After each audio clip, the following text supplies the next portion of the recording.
আমি যা নিয়েছি আমি তার চেয়ে বেশি দিব।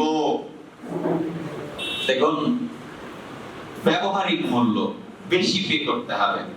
যেমন ধরুন, আমি চকলেট বিক্রি করি, সে আমি দোকানদার, আমি চকলেট বিক্রি করি, আমি একটা চকলেট বিক্রি করে হয়তো 4 আনা বা 8 আনা লাভ করেছি।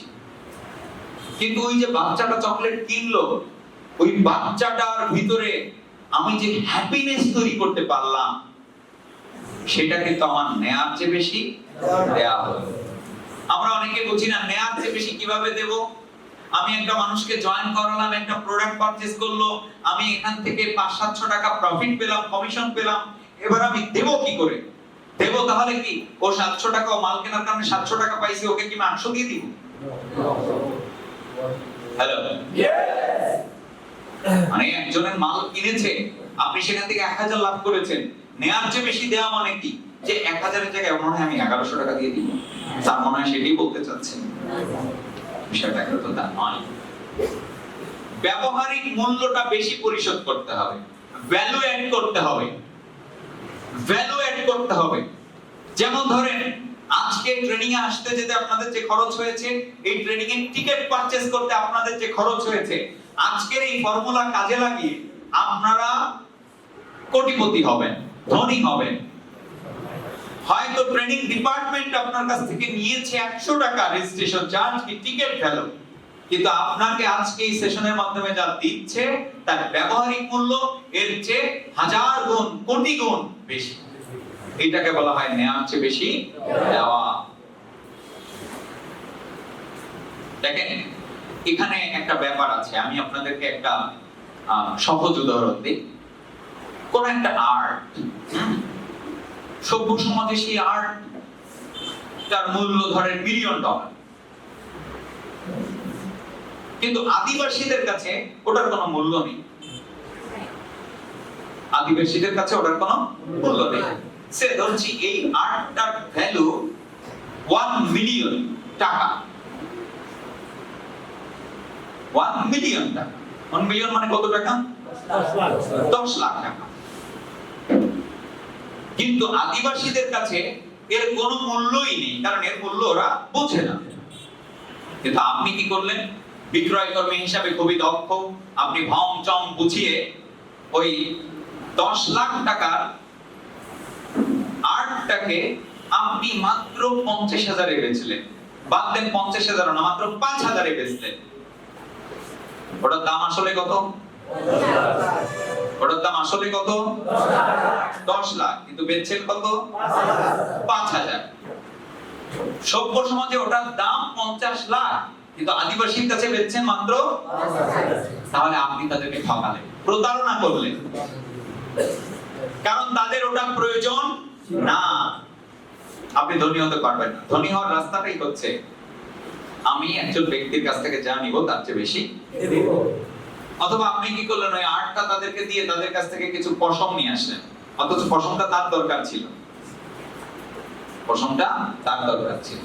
আদিবাসীরা জঙ্গলে বসবাস করে, পাহাড়ে বসবাস করে, আপনি তাদেরকে যদি একটা বন্দুক দেন তাহলে তার কাজে লাগবে, কারণ সেই বন্দুক দিয়ে কিন্তু জঙ্গলে শিকার করতে যেতে পারবে। নেয়ার চেয়ে বেশি দেওয়া মানে এটাই যে একজন মানুষকে প্রকৃতির ইউটিলিটি দেওয়া, প্রকৃতপক্ষে ইউটিলিটি দেওয়া। নেয়ার চেয়ে বেশি দেওয়া মানে এটা নয় যে আমি মরুভূমিতে নৌকা বেচবো ভংচক বুঝিয়ে। এর মানে মরুভূমিতে নৌকা বেচা নয়। আমি যা নিয়েছি প্রকৃতপক্ষে আমার দিতে হবে তার চেয়ে বেশি। Are you clear? তো এখানে একটা সহজ ব্যাপার, কোন ব্যক্তিকে আপনি জয়েন করালেন, একটা প্রোডাক্ট কিনলো, সেখান থেকে আপনি প্রফিট করলেন, আপনার এই ক্ষেত্রে খেয়াল রাখতে হবে যে আমি নেয়ার চেয়ে বেশি দেব, সেই দেওয়াটা কেমন? আমি তাকে মানুষের মতো মানুষ করে গড়ে তুলবো, তাকে প্রশিক্ষণ দেব, তার ভিতরে আমি পার্সোনাল গ্রোমিং করব, তাকে আমি লিডারশিপ শিখাবো, তাকে আমি প্রকৃতপক্ষে একজন মানুষের রূপান্তর করব, কথা বলা শিখাবো, দাঁড়ানো শিখাবো, তাকানো শিখাবো। অর্থাৎ যে লার্নিংটা সে সারা জীবনে পায়নি, পার্সোনাল গ্রোমিং এর লার্নিং, আমি সেইটা তাকে এখানে অর্জন করাবো। তাহলে আমি নেয়ার চেয়ে বেশি দিচ্ছি। হ্যালো, এবার কি বুঝতে পেরেছেন নেয়ার চেয়ে বেশি দেওয়া মানে কি?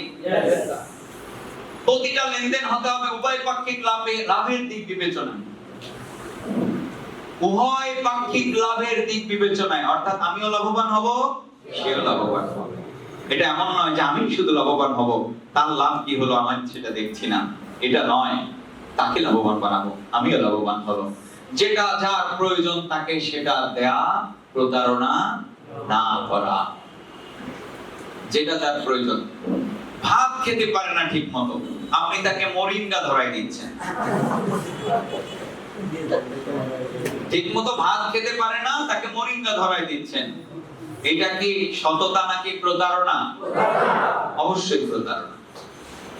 আবার ওই যে ব্যক্তিটা ভাত খেতে পারে না ঠিক মতো, ওনাকে আপনি নেটওয়ার্ক ইন্ডাস্ট্রিতে আনতে যাচ্ছেন, ওনার জন্য নেটওয়ার্ক ইন্ডাস্ট্রি না, তার মানে আপনি কিন্তু প্রতারণা করছেন।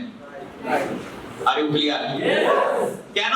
কারণ সে গরিব, আর গরিব লোক কখনো মনের খাবার কি আত্মার খাবার কি এটা তারা জানে না, তারা একমাত্র দেহের খাবার জোগাতে ব্যস্ত থাকে।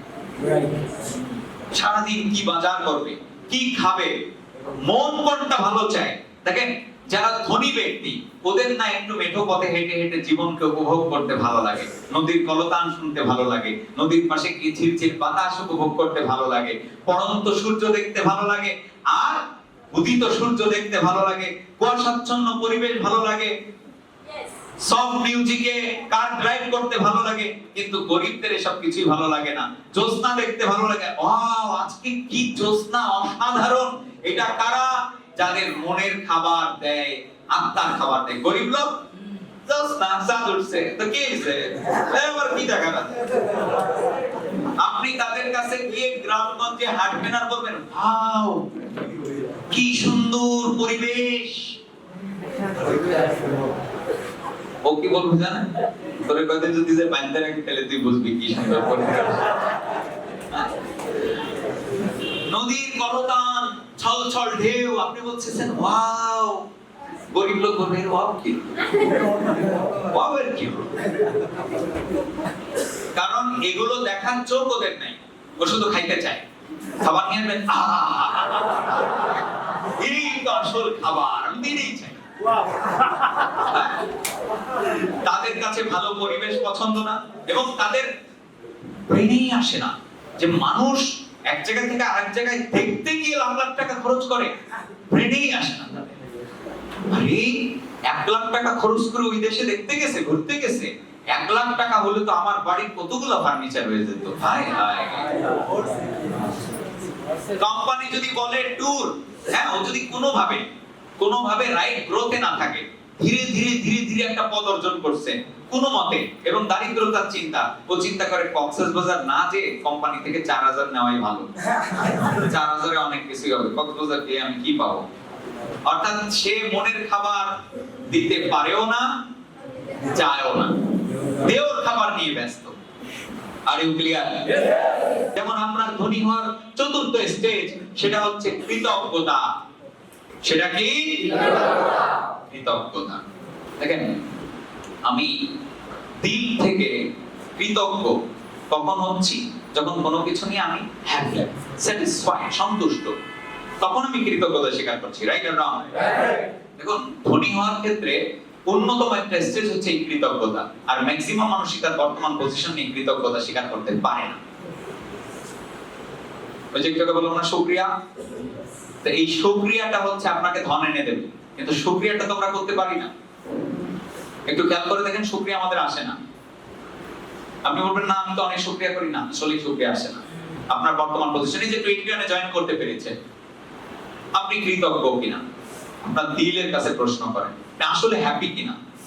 যে 21 এই বিজনেস সিস্টেমে জয়েন করতে পেরে হ্যাপি, খুশি, কৃতজ্ঞ মাত্র সেই হতে পারবে। একমাত্র সেই কৃতজ্ঞ হতে পারবে যে জয়েন করিয়েছে, তাকে কৃতজ্ঞতা দেবে আত্মা থেকে। কৃতজ্ঞতা মানে তার জন্য দোয়া। আপলাইন যিনি প্ল্যান বুঝিয়েছে তাকে কৃতজ্ঞতা দেবে।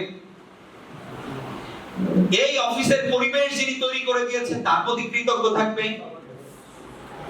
তারপরে এই যে ট্রেনিং দেওয়া হচ্ছে প্রতিনিয়ত, এই ট্রেনিং আয়োজন করার জন্য সে কৃতজ্ঞ থাকবে। আরে বাপ রে বাপ, এইরকম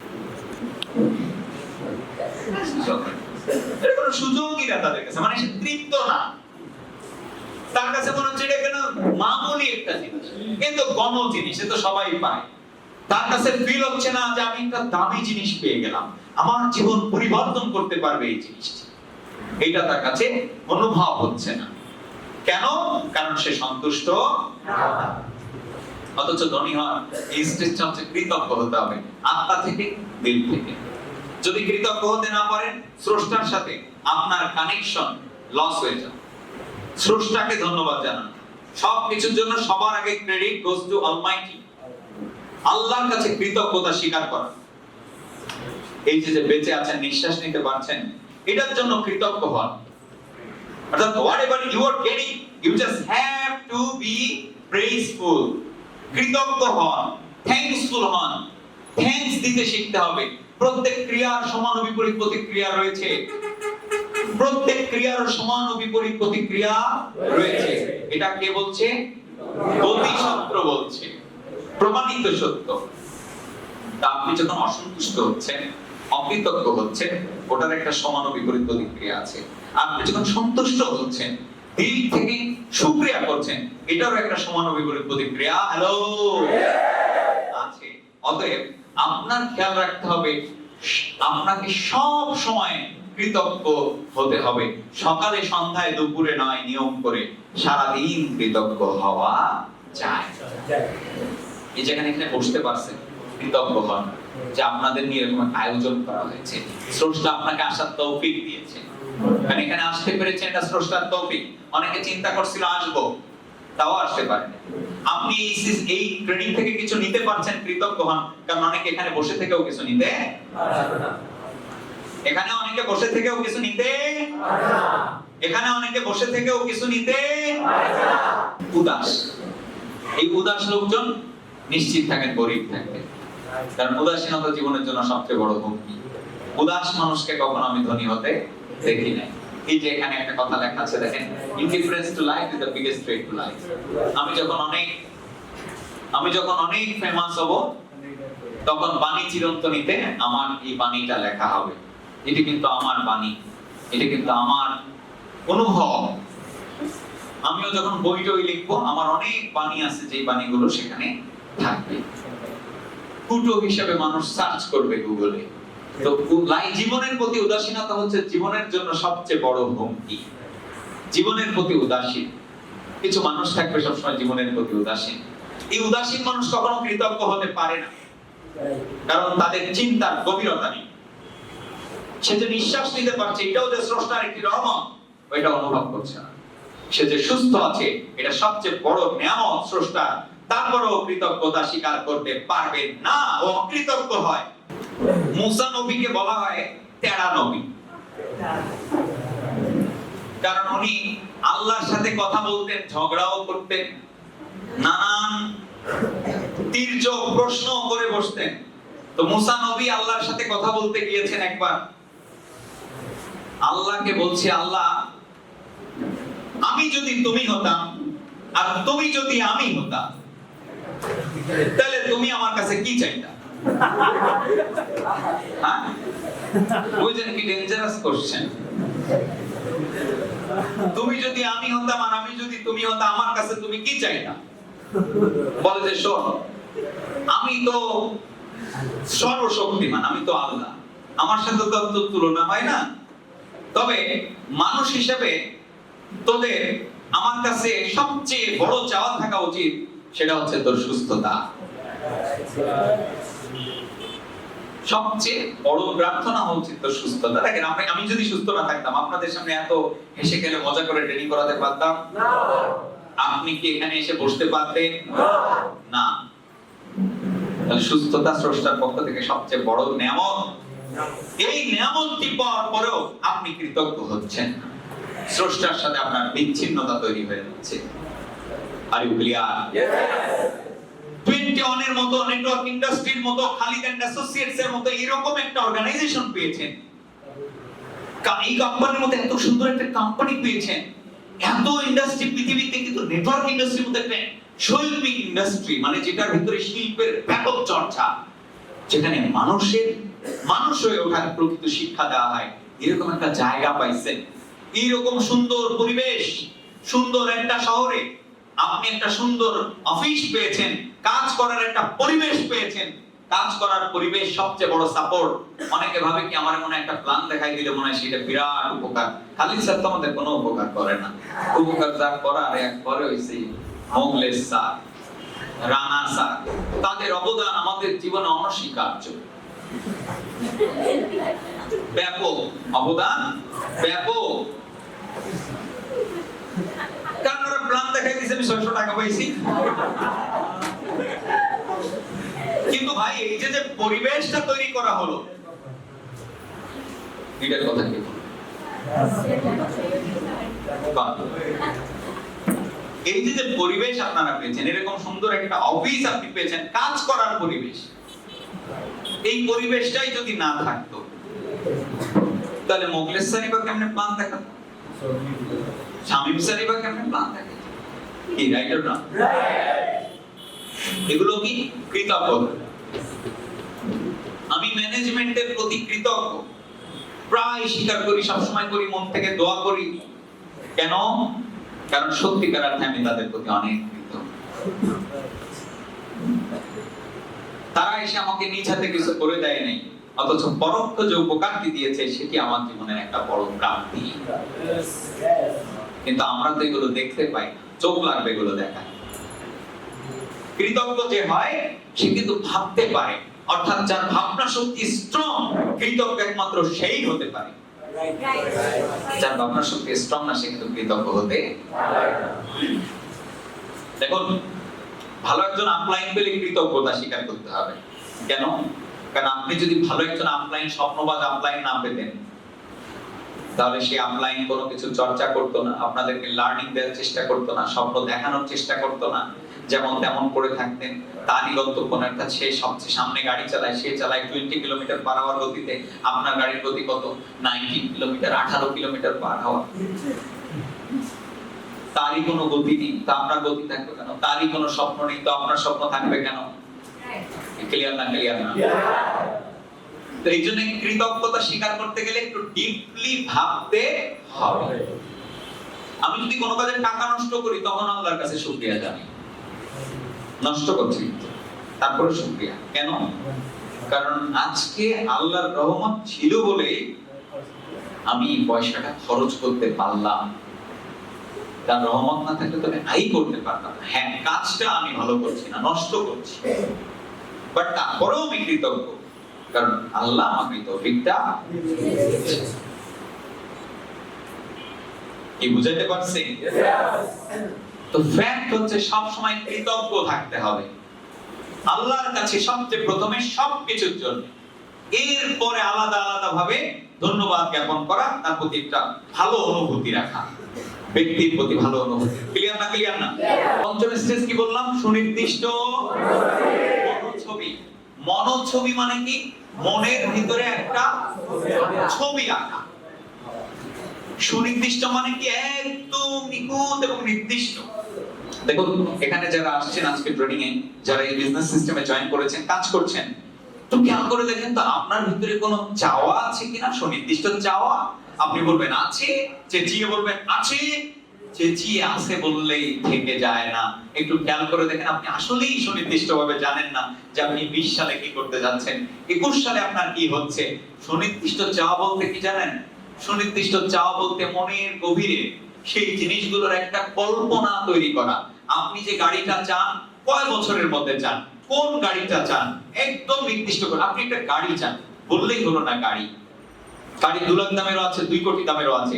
আপনি কোন গাড়িটা চান, আগে সেই গাড়ির মডেলটা সেট করেন, সেই গাড়ির কালারটা সেট করেন, সেই গাড়ি এবার আপনার মনের ভিতরে ছবি আঁকা বলতে ওই গাড়িতে চড়ে আপনি ঘুরে বেড়াচ্ছেন, ওই গাড়িতে চড়ে আপনি মানে মনের ভিতরে আপনি মজা নেন, মনের ভিতরে আপনি ফিলিং নেন, অনুভূতি নেন। অনুভূতি, সুখ, এটা মনের ভিতরে নেন। এইটা কখনোই ভাবনায় আনবেন না ওটা বাস্তবে আমার কাছে আছে নাকি বাস্তবে আমার কাছে নেই। বাস্তবে আছে না এটা ভাবনা করবেন না। আপনার কাজ হচ্ছে ওটা কল্পনার রাজ্যে ব্যবহার করা। আপনার গাড়িটা আপনি কল্পনার রাজ্যে ব্যবহার করেন, গাড়িটা নিয়ে কল্পনার রাজ্যে এক জায়গা থেকে আরেক জায়গায় ঘুরতে যান, গাড়িটাতে আপনার মা বাবাকে নিয়ে ঘোরাতে চান। অর্থাৎ আপনি একটা গাড়ি যদি কল্পনা করেন, একদম সুনির্দিষ্টভাবে করেন। কিন্তু কথা হচ্ছে আমরা ম্যাক্সিমাম মানুষ এই পৃথিবীতে গরিব কেন? ওদের নির্দিষ্ট কোনো চাওয়াই নেই। সুনির্দিষ্ট নয়, বলবে চাওয়া আছে। এই যে অনেকে এখানে কেউই চান না গরিব হতে, ধনী হতে চান, কিন্তু ধনী বলতে আপনি কত বোঝান, কত টাকার মালিক আপনি কিন্তু জানেন। ধনী বলতে আপনার কাছে সংখ্যাটা কি? আপনি 10 কোটি টাকার মালিক হলে নিজেকে ধনী ভাববেন, নাকি 10,000 কোটি টাকার মালিক হলে নিজেকে ধনী ভাববেন? আপনি কিন্তু জানেন। আপনি বলছেন ভালো একটা লাইফস্টাইল চাই, 21 কেন কাজ করছো, নেটওয়ার্ক মার্কেটিং কেন করছো? ভালো একটা লাইফস্টাইল চাই। এখন ভালো লাইফস্টাইল বলতে কি বোঝায় আপনি কিন্তু নিজে জানেন না, নির্দিষ্টতা নেই। আপনি বলবেন যে আমি ইনকাম করতে চাই, ইনকাম কত করতে চান আপনি কিন্তু জানেন না। এবং ম্যাক্সিমামের অবস্থায় এগুলা দেখেন, আপনি বলবেন আমার চাওয়া আছে, আসলে জানেন না কি যে আপনার চাওয়া, কি যে আপনার চাওয়া আপনি কিন্তু জানেন। আমি যদি এখানে ইমনকে বলি, ইমন দাও তো, দাও তো, দাও প্লিজ, তাড়াতাড়ি দাও, কি দেব? প্রশ্ন আসবে কি দেব, কি দেব? কিন্তু আমরা এরকম চাই, দাও তো, দাও তো, দাও তো। আল্লাহকে বলতেছি দাও তো, দাও তো, দাও তো। প্রকৃতি বলতেছি দাও তো, দাও তো। কি দেবে? আপনি তো নির্দিষ্টই করেন নাই যে আপনার চাওয়াটা কি। কত টাকা আয় করতে চান? আগামী 1 বছর পরে কত টাকার মালিক হতে চান? আপনি আগামী 5 বছর পরে 5 কোটি টাকার মালিক হতে চান। আপনি নির্দিষ্ট করে বলেন 5 কোটি টাকার মালিক হতে চাই।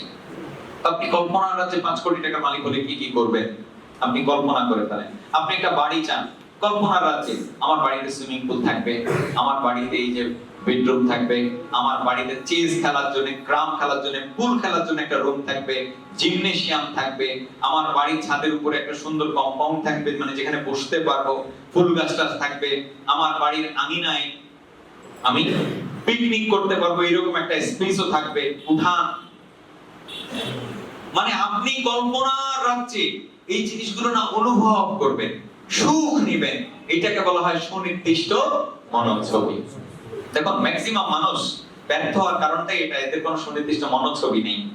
দেখেন ছবি তো মনের মধ্যে আঁকতেই হবে, যদি মনের ভিতরে ছবি আঁকতে না পারেন বাস্তবে ছবি এঁকে ফেলেন। কারণ আদি নিরাকার শক্তির সাথে কানেক্ট হতে গেলে নির্দিষ্ট মনোছবি ছাড়া সম্ভব নয়। আর নির্দিষ্ট ছবিতে ছাড়া আমরা কল্পনাও করতে পারি না। এই পৃথিবীতে যা নেই তা আমরা কল্পনা করতে পারি না। একটু খেয়াল করে দেখেন, বিমানের আবিষ্কার হয়েছে পাখিকে দেখে, অর্থাৎ একটা অবয়ব দেখে তারপরে আমরা কল্পনা করতে পেরেছি।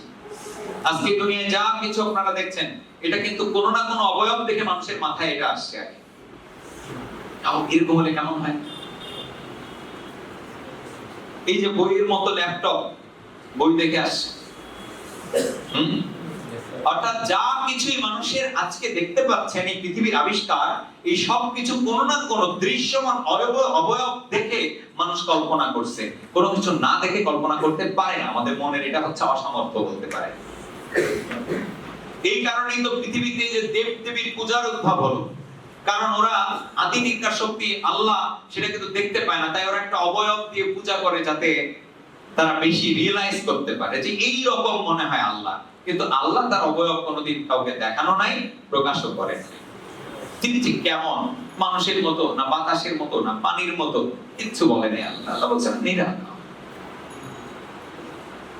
একটা রহস্যজনক কিন্তু শক্তি হচ্ছে মহান আল্লাহ। তার নবী, তার প্রিয় বান্দা, তার প্রিয় রাসূল, তার প্রিয় দোস্ত তাকেও দেখা। আল্লাহ কেমন এটা কেউ দেখতে পায়। এটা সারপ্রাইজ আল্লাহ আমাদের জন্য রেখেছে। আমরা জান্নাতে গিয়ে আল্লাহর দেখা পাবো।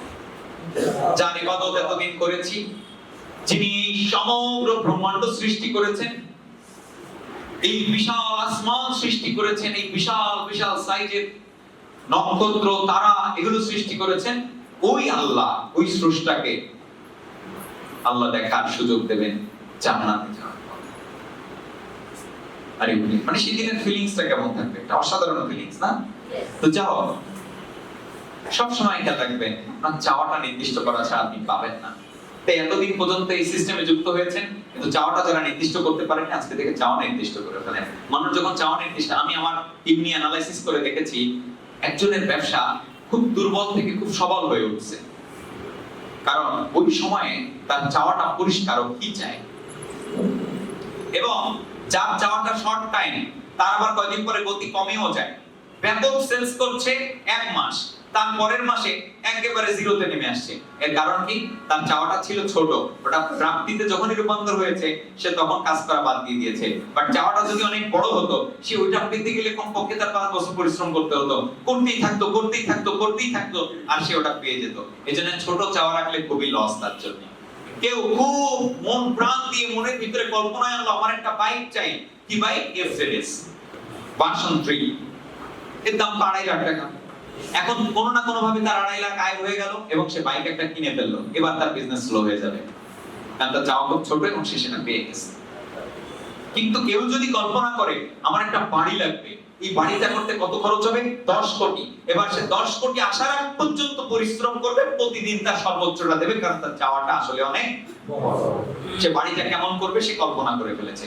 এইজন্য বাস্তব জীবনে দেখা যায় পৃথিবীতে তারাই ধনবান হয় যারা বড় চিন্তা করতে পারে, এবং তারাই কর্মে সবসময় মনোনিবেশ করতে পারে এবং লেগে থাকে এবং ভালো করে যারা বড় স্বপ্ন দেখে। আমাদের এই বিজনেস সিস্টেমে তো অনেকেই দেখেছি মোটরসাইকেল কেনার পরে ব্যবসা নষ্ট হয়ে সে ঝরে পড়ছে। মোটরসাইকেল কেনার পরে ব্যবসা নষ্ট হয়ে গেছে কেন?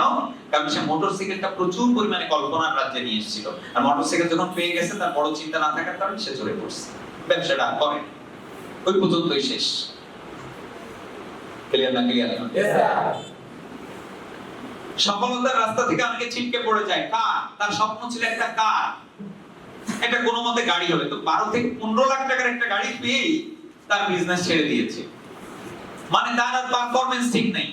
কদিন পরে বিজনেস করতে না পেরে, ওই কারের তেল কিনতে ড্রাইভারের বেতন দিতে না পেরে ওই কার উবারে দিয়ে দেয়, লাগেও তাই। কিন্তু যার স্বপ্ন আরো বড়, কার এটা পাইছি, এটা তো কোনো মতে চলার জন্য আমার একটা জিপ লাগবে, প্রাডো কেনার পরে আমার একটা বিএমডব্লিউ লাগবে, আমার একটা মার্সিডিজ লাগবে, একটা বাড়ি করার পরে আমার আর একটা বড় বাড়ি লাগবে। যখন এটা করতে থাকে তখন সে সবসময় কাজও করতে পারে।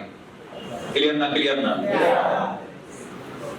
মানুষকে কিন্তু আল্লাহ বলে নাই তুমি মানুষের স্বার্থে কাজ করো, তুমি তোমার স্বার্থে করো, তার মধ্য দিয়ে মানুষের স্বার্থের ব্যবস্থা করো।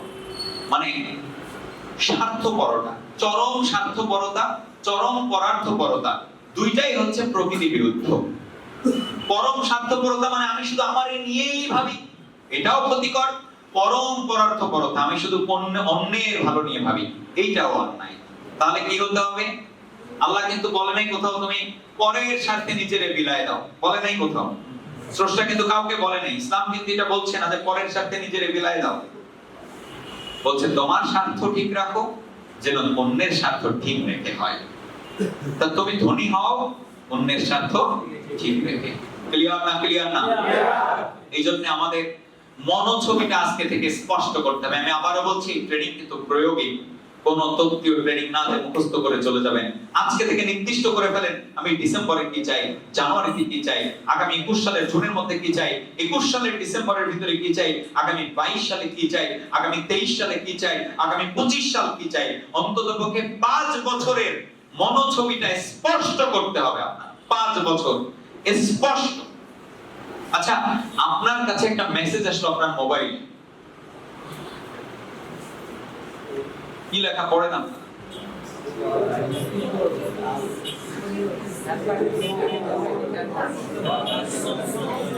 কি অর্থ প্রকাশ করলো বলেন?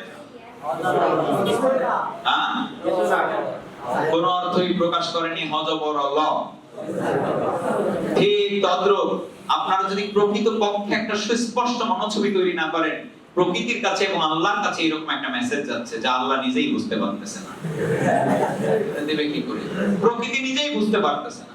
আরে দেব তো, তুই চাইছটা কি?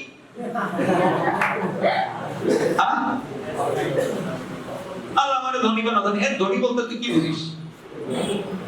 বলাকে ধনী বলতে কি বুঝিস? কেউ 1 কোটি টাকা মালিক হয়ে ভাবে ধনী, আর কেউ 100 কোটি টাকা মালিক হয়ে ভাবে আমি গরিব।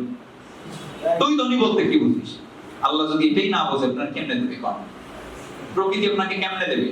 ওই যে একটু আগে ইমাম সাহেবের কাছে চাইলাম না, দেন না, উনি বলল কি দেব? তা আল্লাহ আমাদের অনেকের কাছে এরকম বলতেছে, কি দেব রে, তুই চাইছটা কি? ও জানেই না কি চাই, ও দৌড়ায় অফিসে আসে আর বাড়ি যায়। ও কি চাই অফিসে জানে, অফিসে কিনলেই আসছে। কি জন্য আসছে? কোন নির্দিষ্ট মনোছবি তার নাই। তাহলে এটা কিন্তু প্রায়োগিক বিজ্ঞান। চলেন ষষ্ঠ স্টেজটা আমরা জানি। সেই ষষ্ঠ স্টেজ হচ্ছে প্রার্থনা করতে হবে। প্রার্থনা করতে হবে, প্রেয়ার করতে হবে। এই প্রেয়ার মানে আলাদা করে মোনাজাত করা, সারাদিন বসে থাকা জায়নামাজের পাটিতে এই প্রার্থনা মানে সেই প্রার্থনা নয়। প্রার্থনা বলতে বোঝায় সারাদিন আপনার মনের ভিতরে যে চিন্তা ঘুরপাক খায়, ওটাই হচ্ছে প্রার্থনা। দেখেন একটু খেয়াল করে, আপনার মনের ভিতরে সারাদিন আপনি হাত তোলেন নাই, কিন্তু মনের ভিতরে সারাদিন যেটা চলছে আপনি কিন্তু এটা পেয়ে যান। আর আরেকজন হাত তুলে 2 বার প্রার্থনা করছে, ওইটা পাচ্ছে না। এর কারণ কি? ও সারাদিনে মনের মধ্যে চলছে অন্যটা, ওই সময় ও নিয়ে আসছে আরেকটা। ক্লিয়ার না? ক্লিয়ার না? আমাদের মনের সিগন্যাল, এই প্রকৃতি আমাদের মনের সিগন্যালকে গ্রহণ করে। যেমন ধরেন গাড়িতে যখন রেডিও শুনি, তখন 88.0 দেওয়ার সাথে সাথে রেডিও ফুর্তি। রেডিও ফুর্তি যদি ফ্রিকোয়েন্সি আগে থেকেই থাকে, আর আমি যদি 88.0 তে দেই, তখনই রেডিও ফুর্তি ধরে যায়। 89.6 দেওয়ার সাথে রেডিও টুডে ধরে। তো এই রেডিও টুডে, রেডিও ফুর্তি ফ্রিকোয়েন্সি আগে থেকেই বিদ্যমান ছিল। আপনার মোবাইলে নেটওয়ার্ক পাচ্ছে, এই ফ্রিকোয়েন্সি আগে থেকেই ছিল, তাই আপনি এক জায়গায় গেছেন, টাওয়ার পাচ্ছে ফুল, কারণ নেটওয়ার্ক আগে থেকেই ছিল। স্রষ্টার রহমত এই পৃথিবী জুড়েই আছে, শুধু আপনাকে কি করতে হবে? ফ্রিকোয়েন্সি চেঞ্জ করতে হবে। ক্লিয়ার না? ক্লিয়ার না? যেমন আপনি বাংলা লিংক সিম লাগাচ্ছেন, তো বাংলা লিংকের টাওয়ার পাচ্ছে। গ্রামীণ লাগাচ্ছেন তো আপনার মোবাইল গ্রামীণটা নেটওয়ার্ক ধরছে। এয়ারটেল লাগাচ্ছেন তো এয়ারটেল, রবি লাগাচ্ছেন তো রবি। ঠিক তদ্রূপ আপনার মনের ফ্রিকোয়েন্সি চেঞ্জ মানে স্রষ্টার যে রহমত সর্বত্র বিরাজমান, আপনি ওটাকে ক্যাচ করতে পারবেন। আমার গাড়িতে রেডিও আছে বলে আমি কিন্তু 88.0 দেওয়ার সাথে সাথে এটা ক্যাচ করতে পারছি। যার মোবাইলে এফএম রেডিও শোনার অ্যাপস আছে, সুযোগ আছে, সেই কিন্তু 88.0 দিয়ে এফএম রেডিও শুনতে পাচ্ছে। আর যার মোবাইলে নেই, সে কি শুনতে পাচ্ছে? না। সে যে শুনতে পাচ্ছে না, সমস্যা কোথায়? রেডিও টুডের ফ্রিকোয়েন্সি কি নাই? আছে। হ্যাঁ আছে, আছে, কিন্তু ওর কাছে ধরার যন্ত্র নাই। আল্লাহর রহমতের ফ্রিকোয়েন্সি সর্বত্র বিরাজমান, কিন্তু ধরার ডিভাইসটা আপনার কাছে নেই। আর এই ধরার ডিভাইস হচ্ছে আপনার মনের চিন্তা, আর ওই চিন্তা মানেই হচ্ছে প্রার্থনা। ক্লিয়ার না? ক্লিয়ার না? শুধু মুখে মুখে উচ্চারণ প্রার্থনা নয়, মন থেকে বিশ্বাস করা। আল্লাহ তাআলা পবিত্র কোরআনে সূরা বাকারার 186 নম্বর আয়াতে বলেছেন, নিশ্চয়ই আমি প্রার্থনাকারীর প্রার্থনা কবুল করি, তারা আমার ডাকে সাড়া দিক এবং বিশ্বাস স্থাপন করুক। ম্যাক্সিমাম মানুষ মনে মনে যা চিন্তা করে তার ব্যাপারেই আবার নিজের ধারণা, ও হবে না আমার। আমি কক্সবাজার যাব, আমি বাইক পেতে চাই, না তাই কি হয়? মনের ভিতরে সাবকনশিয়াস কি, আমি কার পেতে চাই, না তাই কি হয়? মানে তার মনের ভিতরে সারাক্ষণ ওইটা হবে এই বিশ্বাসটা নেই, স্রষ্টার উপরে বিশ্বাস নেই। হতাশ কে হয়? যার আল্লাহর উপরে, স্রষ্টার উপরে বিশ্বাস থাকে না, মূলত হতাশ হয় সে। যে স্রষ্টার উপরে ভরসা রাখে সে কখনো হতাশ হয় না, কারণ সে জানে আমি পথ হারিয়ে ফেললেও স্রষ্টা আমার জন্য সবকিছু ওকে করে রেখেছেন। অতএব আমি যা প্রার্থনা করি আমাকে তা দেবেন স্রষ্টা, আর স্রষ্টার কাছে অসাধ্য কোনো কিছুই নেই। হতাশ হয় কে? যার স্রষ্টার প্রতি বিশ্বাস নেই, হতাশ হয় সে। সে হতাশ হয় কেন? কারণ তার স্রষ্টা নেই। দেখেন সবকিছু সে আদি নিরাকার সত্য, আর ওইটাই হচ্ছে স্রষ্টা। তিনি নিজেই বলছেন আমি আদি, অনন্ত, আমার কোনো বিনাশ নেই। পৃথিবীতে সবকিছু ধ্বংসপ্রাপ্ত হবে, একমাত্র স্রষ্টা আল্লাহ রাব্বুল আলামিন ছাড়া। তিনি সূরা ইখলাসের মধ্যে বলেছেন, আমাকে কেউ জন্ম দেয়নি, আমি কাউকে জন্ম দেইনি, আমার সমকক্ষ কেউ না, আমি কোনো কিছুর জন্য কারো উপরে মুখাপেক্ষীও না। অর্থাৎ আসমান সৃষ্টি করি, তারা সৃষ্টি কারো উপরে নির্ভর করে করি না, এর কোনো কিছু করতে আমার কোনো কিছু লাগে না। সেই সর্বশক্তিমানের উপরে যে বিশ্বাস করে সে কখনো হতাশ হয় না। তাই বিশ্বাস স্থাপন করা একটা বড় জিনিস। আমরা প্রার্থনা করি কিন্তু আমরা বিশ্বাস স্থাপন করি না। ঝামেলা হচ্ছে আমরা চাই আল্লাহর কাছে, কিন্তু আমরা বিশ্বাসই করি না আল্লাহ ওটা আমাদেরকে দেবে। ধনী হওয়ার সপ্তম স্টেজ হচ্ছে ইচ্ছে শক্তির প্রয়োগ। ইচ্ছে শক্তির প্রয়োগ কেমন? আপনাদের প্রত্যেকের একটা ইচ্ছা আছে না? এই ইচ্ছাকে প্রয়োগ করা, ইচ্ছাকে প্রবল করা। আমি যদি এটার ব্যাপারে আপনাদের ব্যাখ্যা দিই, তাহলে নিজের প্রতি মনোযোগী থাকা। ওই যে বললাম না একটু আগে উদাসীনতা, উদাসীন থাকা যাবে না, থাকতে হবে নিজের প্রতি প্রচন্ড মনোযোগী, ফোকাসড। ওই ফোকাসটা হচ্ছে আপনার ইচ্ছা শক্তি। দেখেন, একজন মানুষকে তার ইচ্ছা শক্তি জাগিয়ে তোলে। মোহাম্মদ আলী বলেছিলেন যে তোমার দুইটা জিনিস লাগবে সফলতে, একটা হচ্ছে তোমার উইল লাগবে আর একটা হচ্ছে স্কিল লাগবে। উইল মানে কি? তোমার ইচ্ছা, আর স্কিল মানে তোমার ওই কাজটা করার দক্ষতা। আমাকে যখন রিংয়ের উপরে বক্সিং মেরে মেরে ফেলে দিয়েছে, তখন আমি কাতরাচ্ছি। ওই কাতরানো অবস্থায় আবার উঠে দাঁড়িয়েছি। এই উঠে দাঁড়ানোর সময় আমার স্কিল কাজ করে নাই, উঠে দাঁড়ানোর সময় আমার উইল কাজ করছে, অর্থাৎ ইচ্ছা শক্তি কাজ করছে। সবকিছু ইচ্ছা শক্তি। আপনি রাত্রে আর্লিয়ার ঘুমাবেন, সকালে আর্লিয়ার উঠবেন, আপনি বই পড়বেন, সবকিছু ইচ্ছা শক্তি। ইচ্ছা শক্তি যার প্রবল সেই কাজগুলো সবই পারবে, আর যার ইচ্ছা শক্তি দুর্বল সেই কাজগুলো করতে চাইলেও পারবে না। হ্যালো, ইচ্ছা শক্তির ব্যাপকভাবে ব্যবহার চাই। নিজের সাথে প্রতারণা না করা। আমরা ম্যাক্সিমাম মানুষ কিন্তু নিজের সাথে প্রতারণা করি। অন্য মানুষ আপনার 5 টাকা নিয়ে প্রতারণা করলে আপনি খুব দুঃখ পান, কিন্তু আপনি যে নিয়মিত নিজের সাথে প্রতারণা করছেন, আর সেই প্রতারণার কারণে যে আপনি কোটি কোটি টাকা লস করছেন, আপনি কয়বার এটা নিয়ে অ্যানালাইসিস করছেন? আমরা কিন্তু নিজের সাথে প্রতারণা করছি প্রতিনিয়ত। খেয়াল করে দেখেন, যা করা উচিত তা করছি না,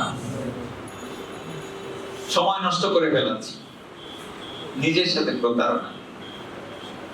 ফেসবুকিং করছি, গেমিং করছি, আরো কত কাজ, আর কারো কোনো কাজই নেই। সে মোবাইলে ঢুকছে কেন সে নিজেও জানে না, দেখতেছে দেখতেছে দেখতেছে, এক ভিডিও আসতেছে, তারপরে আরেকটা, তারপরে আরেকটা, দেখতে দেখতে 2 ঘন্টা 3 ঘন্টাও বার করে ফেলছে। ও জানেও না যে ওর কি করা দরকার ছিল। এই যে ইচ্ছা শক্তির ব্যবহার সে করেনি। তাই ইচ্ছা শক্তিটার ব্যবহার করতে হবে, আর অন্যদের ইচ্ছা শক্তি জাগ্রত করার মাধ্যমে কাজ করতে হবে। যেমন ধরুন, আমি চাই গোল্ডেন সাহেব প্রচুর পরিমাণে ব্যবসা করুক। এখানে ওনাকে শারীরিক প্রেসার, তুমি যদি এই কটা সেল না করো তোমার এই থাপড়ায় থাপড়ায় দাঁত ভাঙিয়ে ফেলাবো। ওনাকে মেন্টাল প্রেসার, এর কোনোটাই দিলে কাজ হবে না। ওনার ভিতরে ইচ্ছা শক্তি তৈরি করতে হবে। মুকেশ সাহেব, আপনি কেন কাজ করবেন? আপনার যাওয়াটা কি? আপনি এই এই এই এই পাবেন। আপনার না এটা ছিল স্বপ্ন? আপনার না বাবাকে টাকা দেওয়ার কথা ছিল? আপনার না বাড়িতে বাড়ি করার জন্য টাকা দিতে হবে? আপনার না একটা ল্যাপটপ দরকার? আপনার বাসায় তো এয়ার কন্ডিশন দরকার? আপনার তো একটা ভালো মানের বাইক দরকার? আপনার তো কারটা দরকার? যখন আমি এগুলো বলছি, তখন কিন্তু তিনি এই ব্যাপারগুলো নিয়ে চিন্তা করছে, আর তখন ওনার ভিতরে একটা ইচ্ছা শক্তি জাগ্রত হচ্ছে। ধনী হওয়ার 8ম স্টেজ, সেটা হচ্ছে নেতিবাচক চিন্তা বর্জন করা। হ্যালো, নেতি চিন্তা বর্জন। আমরা একটা কাজ করতে চাই, কিন্তু পরক্ষণে আমরা নেতিবাচক চিন্তা করতে শুরু করি, নেগেটিভ থট প্রসেস জেনারেট করি। সন্দেহ, ভয়, উৎকণ্ঠা, এগুলো স্রষ্টার রহমতের প্রবাহ বন্ধ করে দেয়। দারিদ্র্যের অধ্যয়ন করা আর দরিদ্রদের আশেপাশে থাকা, এগুলো থেকে বেরিয়ে আসতে হবে। আর কি? দরিদ্রদের সাময়িক দান না করা, উদ্দীপনা তৈরি করা। কেমনে?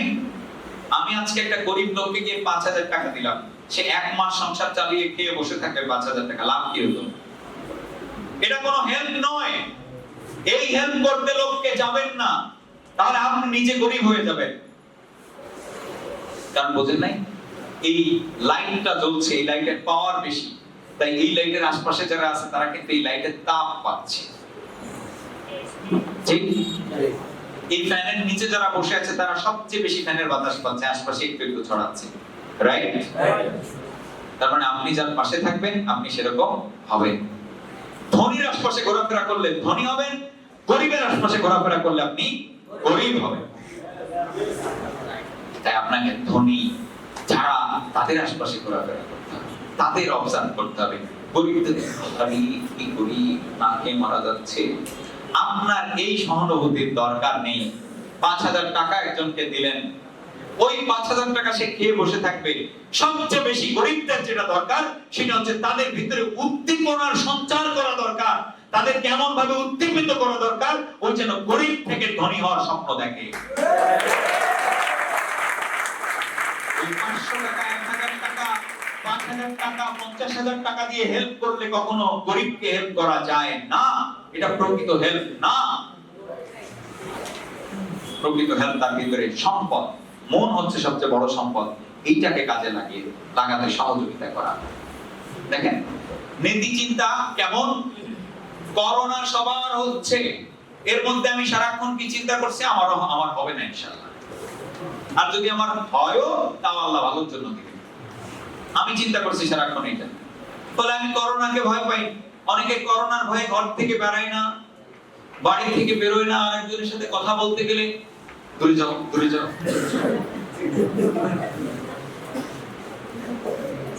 যারা ধনী ব্যক্তি নানান উপায়ে, অসৎ উপায়ে উপার্জন করছে, এদের করোনার ভয় ছিল সবচেয়ে বেশি। এবং করোনার সময় সবচেয়ে বেশি সাহসী ছিল ধনবান ধার্মিক ব্যক্তিরা। সবচেয়ে বেশি সাহসী ছিল আমার দেখা বাস্তবে। ধনবান মানে ধনী হলেই যে ভয় পাবে ব্যাপারটা তা না। ধনবান কিন্তু রাইট ওয়েতে না, ওর ভয় এই করোনা কখন জানি ধরে ফেলা হয়, সন্ত্রস্ত ভীত। আর ধনবান কিন্তু সে ধার্মিক, রাইট ওয়েতে ধন উপার্জন করেছে, এই ব্যক্তির দেখি সাহস আছে অনেক। আরে এই জন্য আমি আপনাদেরকে বলি যে সহজ কথা, করোনা সবার হবে, কিন্তু ওই করোনার মধ্যে থেকে আপনি কি চিন্তা করবেন, ইনশাআল্লাহ আমি ঠিক থাকবো। এটাকে বলা হয় পজিটিভ চিন্তা। আপনার চোখের সামনে বহু অসুস্থ লোক দেখার পর আপনি নিজে সুস্থতার চিন্তা করবেন, এটাই হচ্ছে পজিটিভনেস। আপনার সামনে বহু দরিদ্রকে দেখার পরে আপনি ধনী হওয়ার চিন্তা করবেন, এটাই হবে পজিটিভনেস। ক্লিয়ার না? ক্লিয়ার না? কিন্তু আমরা নীতি চিন্তা করি। কেমন নীতি চিন্তা? বাগরে খেয়ে ফেলেছে তাহলে আমারও খাবে। নীতি চিন্তা, নীতি চিন্তা। ওরে করোনা ধরছে আমারও ধরবে বোধহয়। নেতিবাচক চিন্তা, এটা হচ্ছে নেতিবাচক চিন্তা। আপনার বাবা 5 ভাই, আপনারা এক ভাইকে থাপড়ালো, এর মানে আপনিও ভয়ে থাকলেন আমারও বোধহয় 2 দিন পরে থাপড়াবে। নীতি চিন্তা। ওর কর্মের জন্য ওকে থাপড়াইছে, আমার কর্মের জন্য আমি আদর পাবো। সারা দুনিয়া লয় হয়ে গেছে, তখন আপনি নতুন করে গড়ার স্বপ্ন দেখবেন, এটার নাম হচ্ছে ইতিবাচক। অসুস্থতার মাঝে থেকে সুস্থতার চিন্তা, দারিদ্রতার মাঝে থেকে ধনী হওয়ার চিন্তা, এটাকে বলা হয় ইতিবাচক চিন্তা। আর নেতিবাচক চিন্তা যদি করেন, স্রষ্টার রহমতের প্রবাহটা বন্ধ হয়ে যাবে। বুঝেছেন? এটা অনেকটা, আমি যদি এরকম একটা প্লেটে এখন এখানে মানুষের মলমূত্র নিয়ে, পায়খানা নিয়ে হাজির হই, গন্ধ ছড়াতে ছড়াতে, আর এইভাবে ওখান থেকে একটু নিয়ে নিয়ে এরকম ছুঁড়ে ছুঁড়ে মারি, ছুঁড়ে ছুঁড়ে, আপনারা এখানে থাকবেন না পালাবেন? এটাই বলা হয়েছে এরকম যে নাপাকি অবস্থায় বা নাপাকি জায়গায় রহমতের ফেরেশতা থাকে না, এরকম কথা শুনেছেন না আপনারা? তো বাস্তবতা এই নেতিবাচক চিন্তা করলে রহমতের ফেরেশতা তার সাথে কাজ করে না। নেতিবাচক চিন্তা বর্জন করতে হবে সবার আগে। এটা হচ্ছে ধনী হওয়ার 8তম স্টেজ। চলুন ধনী হওয়ার 9তম স্টেজ আমরা জেনে নিই। সেটা হচ্ছে অন্যদের অনুপ্রেরণা দেওয়া। অন্যরা অনুপ্রাণিত না হলে নিজেই সম্পদশালী হয়ে দেখানো। আপনি অনুপ্রেরণা দিলেন খুব বেশি পরিমাণ, আরে গোল্ডেন, তোমার যদি পার্সোনাল কার থাকে, তুমি তোমার আব্বু আম্মু সারা জীবন যারা কষ্ট করে ধীরে ধীরে তোমাকে মানুষ করেছে, তুমি তাদেরকে নিয়ে এই বাংলাদেশের অনেক দর্শনীয় স্পট আছে যা তারা জীবনও দেখে নাই, পাহাড় পর্বত, রাঙামাটি, চিটাগং, বরিশাল, রংপুর, সিলেট, সমুদ্র, কক্সবাজার, এই সব জায়গা দেখে নাই, তুমি তাদেরকে এই গাড়িতে চড়ে দেখাতে পারবে। এখন গোল্ডেন শেফ তাও অনুপ্রাণিত হচ্ছে না, সেগুলো ফিলিংই আনছে না। তাহলে কি করতে হবে? আমার এগুলো বলতে থাকতে হবে, আর নিজে ধনী হয়ে আমার গাড়িতে করে যখন আমি যে ঘুরে নিয়ে আসবো, তখন তার ভিতরে জাগ্রত হবে সেই সুপ্ত বাসনা। যদি জাগ্রত না হয় তাহলে অসুবিধা নেই, ওর না হলেও আরো 10 জনের হবে। ক্লিয়ার না? ক্লিয়ার না? এই পৃথিবী প্রাচুর্যময়, এখানে যদি কেউ গরিব থাকে তার নিজের কারণে গরিব, স্রষ্টাকে আল্লাহকে দোষ দিয়ে কোনো লাভ নেই, সে নিজের কারণে গরিব। সে নিজের কারণে অর্থ বিমুখ, অর্থ তার জন্য স্রষ্টা রেখেছিলেন, কিন্তু সে নিতে পারে। তার জন্য যে চিন্তা সেইগুলো সে দেয়নি, যে কর্ম সেই সঠিক কর্মটি সে দেয়নি। হ্যালো, তাহলে কি দরকার? অন্যকে অনুপ্রাণিত করতে হবে। যদি অনুপ্রাণিত না হয় তাহলে কি করতে হবে? নিজে কিছু করে দেখাতে হবে। নিজে কিছু করে দেখাতে হবে। তাহলে নিজে কিছু যখন করে দেখাবেন, সে এমনি অনুপ্রাণিত হয়ে যাবে। Very simple. এজন্য নিজে কিছু করে দেখা। আপনি আপনার অ্যাসোসিয়েটকে বোঝাচ্ছেন, কাজ করো কাজ করো কাজ করো, করছে না, নো প্রবলেম। আপনি করেন, আপনি এক সপ্তাহে একটা ভালো রোজগার করেন, আর তাকে ই ওয়ালেটটা দেখান, এই দেখো আমার ওয়ালেটে প্রতিদিন কত করে ঢুকছে, 7 দিনে 7 দুগুণে 14,000, 5 সাথে 35,000, 7 দিনে নিয়ে করলাম, এই দেখো। এবার সে অনুপ্রাণিত অবশ্যই হবে। উনি পারলে তো আমিও পারবো। Right or wrong? আমরা অনেক অনুপ্রাণিত করতে পারি না, তো নিজেও কাজ করি না, ফলে জীবনে কোনোদিন আর তার আগানো সম্ভব হয় না। আমি ধনী বানানোর জন্য আমার নিরন্তর প্রচেষ্টা গত 5-6 বছর ধরে ইন্ডাস্ট্রিতে ব্যাপকভাবে কাজ করেছি, কিন্তু আমি এর মধ্যে দেখেছি যে অনেকেই, আমি চেষ্টা করেছি বোঝানোর, কিন্তু বোঝেনি। বাট নো প্রবলেম, আমি যে হচ্ছি সেটা তাদেরকে নিয়মিত শো অফ করে গেছে, এখনো নিয়মিত শো অফ করে যাচ্ছি, এবং তাদেরকে বোঝানোর চেষ্টা করছি কৃপণতা করে ধনী হওয়া যাবে না। তোমাকে বড় চিন্তা করে ধনী হতে হবে, কৃপণতা করে। এক টেলিভিশন কিনতে গিয়ে 50টা দোকানে ভিজিট করে ধনী হওয়া যায় না। এক টেলিভিশন কিনবা, টাকা দাও, মাল নিয়ে চলে আসো। আগে দেখতাম আমি কোনটা কিনবো, ওটা কিনবো, ওকে, ওর আর ভালো মন্দ বাদ বিচারের নাই, ওটা আমি কিনবো তো ওটা কিনবো। ক্লিয়ার না? ক্লিয়ার না? আমি নিয়ে এসে ব্যবহার করব। 10, 15, 20, 50 হাজার টাকার একটা জিনিস কিনতে গিয়ে যদি আমি এত ঘোরাঘুরি করি, তাহলে তো আমি গরিবই। আমার চিন্তা চেতনা তো গরিবই। ধনীরা কিন্তু এত দেখে না। গরিবরা দেখবেন শার্ট কাপড় কিনতে গেলে কুচলে কুচলে কুচলে কুচলে শার্ট মোড়ে ছিঁড়িয়ে ফেলায়, কাপড় ঠিক আছে কিনা দেখার জন্য। আর ধনীরা দেখবেন, দেখতে ভালো লাগে, গুড, এটা দিয়ে দেন, প্যাক করে। যেই শপিং করতে 5,000 টাকা শপিং করতে গরিবের লাগে 5 দিন, সেই 5,000 টাকা শপিং করতে ধনীর লাগে মাত্র 5 মিনিট। কেন? কারণ অত ফিল করে না, বেশি দিন করবো না, কয়েক মিনিট। ক্লিয়ার না? ক্লিয়ার না? তো এই জন্য গরিব যারা, তাদেরকে অনুপ্রেরণা দিতে হবে ধনী হওয়ার জন্য, না হলে নিজে কিছু করে দেখাতে হবে।